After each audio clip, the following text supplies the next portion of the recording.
네, 반갑습니다. 네, 반갑습니다. 요번에 그 새롭게 출간하는 책, 책 제목하고 어떤 내용인지 한번 좀 들려주실래요? 책 제목이요. 네.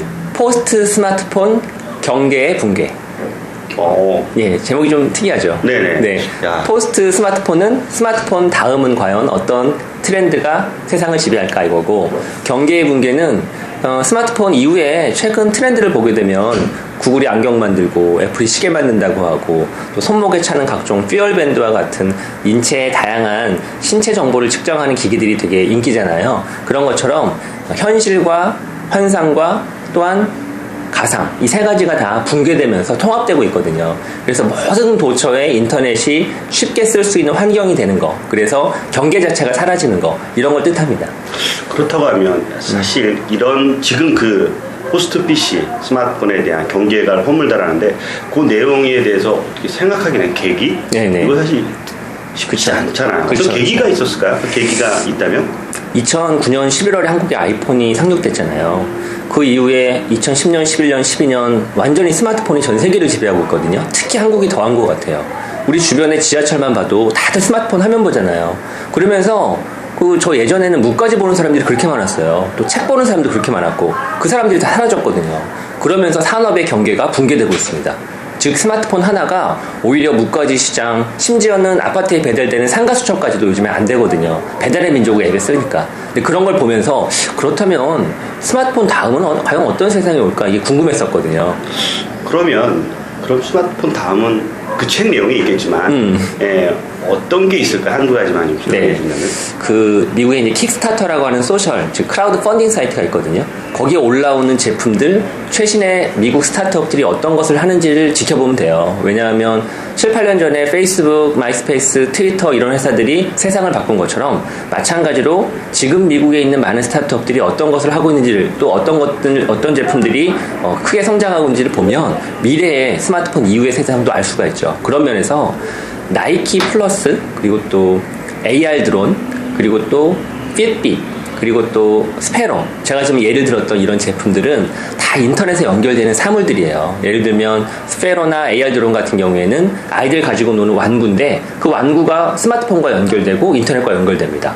그리고 또 손목에 차는 나이키 플러스 같은 거, 이런 것들, 또 핏빗 같은 제품들도 스마트폰과 연결되어서 인터넷과 직접 연결되기도 하고요.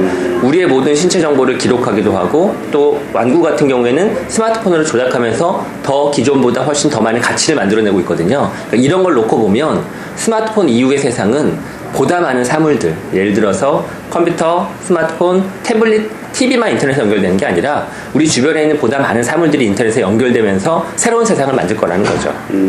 그러면 한국 쪽으로 한번 돌아볼게요. 그럼 한국 쪽으로 봤을 때 그런 경계를 허물고 있는 그런 이야기들이 있을까요? 예. 한국이 따지고 보면 스마트폰은 뒤늦었잖아요. 물론 삼성이나 LG가 뒤늦게 막 열심히 하면서 빠르게 잠식하고 있지만, 시장에 선도하지 못하게 되면 결국 뒤에 따라가면 패스트 팔로우를 하게 되면 되게 힘들거든요. 근데 그런 면에서 제가 설명드렸던 IoT, 인터넷 오브 띵즈라고 하거든요. 보다 많은 사물이 인터넷에 연결되는 그 시대에 대한 한국의 준비가 뒤늦은 것처럼 보이나, 다행인 점은 한국에서 국가 주도로 융합산업이라고 하는, 그것 좀 들어보셨죠? 네. 네. 그게 융합산업이 사실은 IoT예요. 즉 IT와 BIT가 융합한다.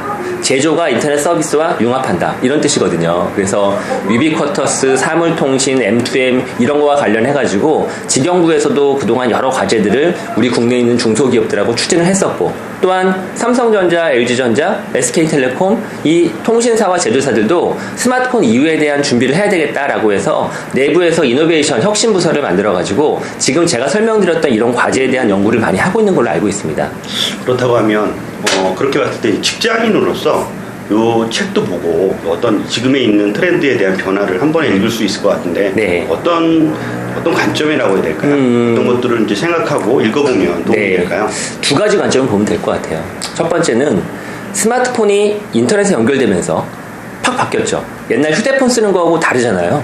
가장 크게 달린 점은 더 많이 보게 되죠. 근데 뭘 많이 보느냐? 카카오톡을 더 많이 쓰게 되고, 다음 지도를 많이 쓰게 되고, 네이버 앱을 많이 쓰게 되고, 즉 서비스를 많이 쓰게 되잖아요. 즉 인터넷에 사물이 연결됐을 때는 과거에 제공하지 못하던 부가가치를 창출하게 됩니다. 네, 그런 면에서 새로운 IoT 시대에 우리 개인이 관심 있게 들여다볼 것은 그 사물이 인터넷에 연결됐을 때 어떤 부가가치가 창출되는지, 어떤 서비스의 기회와 가능성이 있는지를 들여다보는 게 첫 번째. 이거는 기존의 어떤 산업을 하든 상관없습니다. 꼭 IT 산업만의 문제는 아니고 비-IT 산업에 종사하시는 개인들도 또 직장인들도 만약 우리 회사가 IT를 이용해서 어떤 산업을 할 수 있다고 하면 어떤 서비스와 어떤 가치를 만들어낼 수 있을까, 이런 거에 대한 혁신적인 고민을 해야 되죠. 이게 첫 번째고요. 두 번째는 스마트폰이 인터넷에 연결되면서 크게 달라진 점은 스마트폰에 있는 센서가 우리의 많은 정보들을 취합을 합니다. 그리고 그렇게 취합된 정보가 인터넷 서비스 회사의 클라우드에 저장되게 되면 그걸 빅데이터라고 부르죠. 그렇게 정리된 빅데이터가 다양한 형태의 광고, 또 카머스, 이런 사업의 기회를 만들거든요.